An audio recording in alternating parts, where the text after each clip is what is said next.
Black Lives Matter is not about saying your life doesn't matter. They're basically saying is that I'm your family, so help me when I'm hurting. We knew that we could stand by our decision.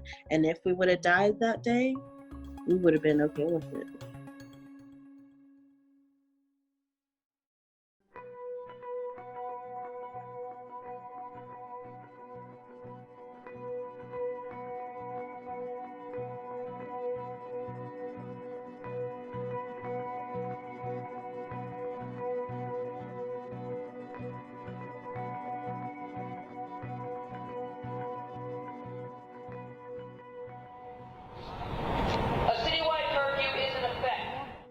My feelings towards law enforcement have gotten a little stronger, especially after that night.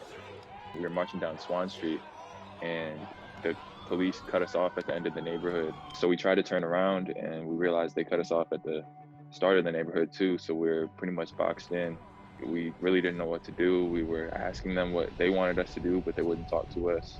And then after about 30 minutes, they started moving in, started macing people, hitting people, pushing people. So I looked over and I saw my friend running up the steps to Raul's house. And I saw Raul waving people into his house, trying to get as many people in as possible to save us. Nobody knew him before this. He was just supporting us from his porch. And all night, he was just amazing, so supportive and just making sure everybody was okay, making sure we knew our rights, making sure our spirits were lifted. It was such a selfless act, really. So as we were running into the house, they chased us, spraying mace through the doorway. When I first got into the house, there were people laying on the ground, just covering their faces, just in pain from the mace.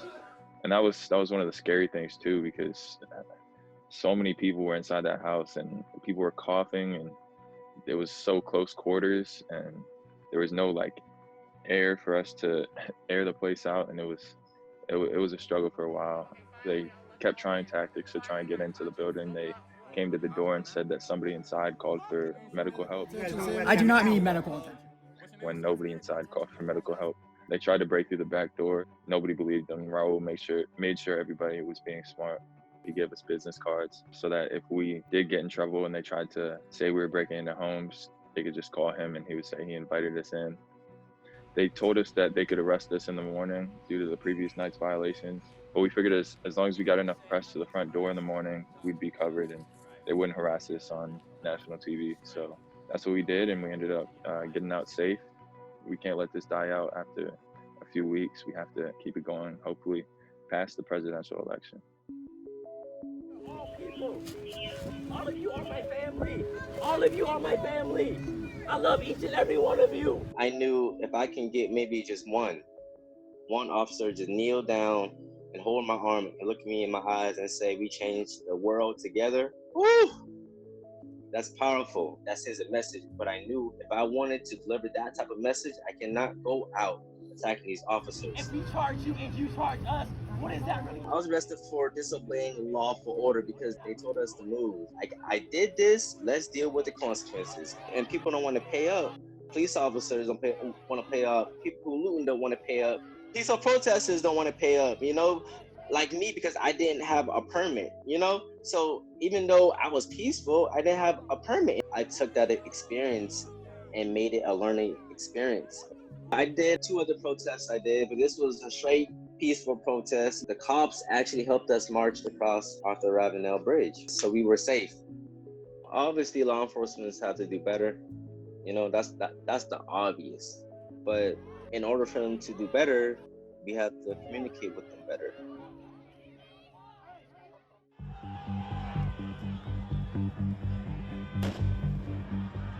We actually thought that was going to be a very peaceful protest. And then as we began to march through the streets of West Hollywood, we found that we met a line of police in riot gear and they began to incite and instigate violence. There was a police cruiser that became ablaze and the smoke began to billow so bad you really couldn't see, and the police really just went at it. And that going at it included, a billy club coming down like this on me. I saw a police officer aim their rubber bullet gun at me and shoot towards me, and as I turned to the left to try to escape that, I feel the impact on my right side of my face.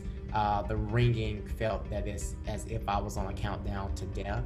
My skin had come off of my face. Thankfully, there was a medical professional who was in the area also protesting, who ran over with the first aid kit to put my skin back on my face and wrap my head.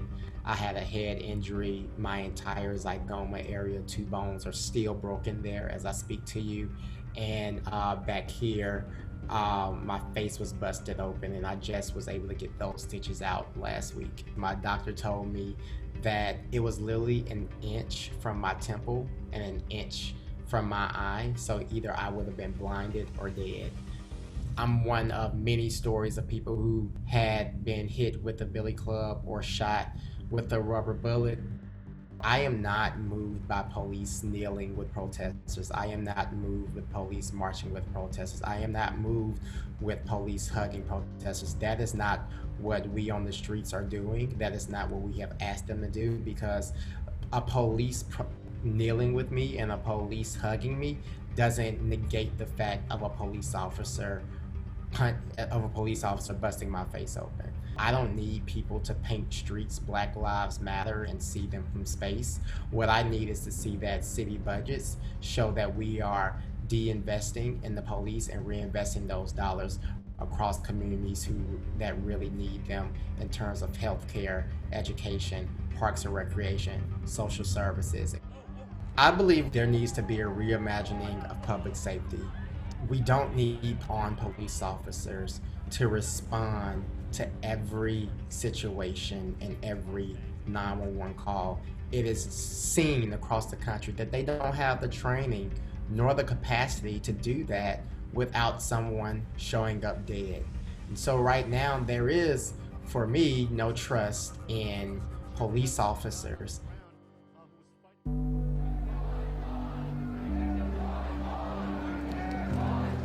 The thought of going down there is, of course, to represent George Floyd and the injustice that he faced and being killed. But we also have a personal connection with police brutality because my brother Jerome Bartier was beaten into a coma in Harris County Jail, where he had to get face reconstructive surgery. He had a fractured nose.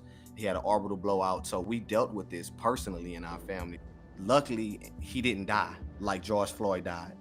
That was one of the reasons why we wanted to bring Simone out for her uncle, and even at 5 to let her know that she always can speak out when it's injustice or if it's anything going wrong in the world, to have that voice. I was talking to police officers, and there's a lot of people there. We're not here to hurt you at all, okay? I believe from my interaction with Officer Bill, when he was walking by, he noticed her and she asked him about his protective gear. Because once she asked that about, are you going to shoot us or are you going to harm us, that's when he began to talk. And if you can see in the video, you hear my wife saying, don't say that, because that was the first time we ever heard her say anything like that. Don't say that, okay? We're here to protect you, okay? We're not here to hurt you at all, okay? You can protest, you can march, you can do whatever you want. Just don't break nothing. Even going to the protest, I'll be lying to you if I were to tell you that I wasn't angry and upset. Even during the time when he was talking to my daughter, I still was upset until after I sat down, and while I was recording, I was also looking at him too. So it really put me at a balance. What sealed it for us was when he said that he had a daughter. And even when we left, she told my wife, she said, I didn't know police officers had kids. So I don't never want to think all police officers are bad. And so that was just a perfect balance of just a mixture of being on one side of police brutality and now being on the other side where we can see the perspective of officers and they have regular lives like we do. And not all of them are racist, or not all of them are out here trying to hurt us. Many of my people, we don't stop in VIDOR. As a matter of fact, whenever I was younger, the only time we would stop in VIDOR is just to go straight to our friend's house, and we wouldn't go anywhere else.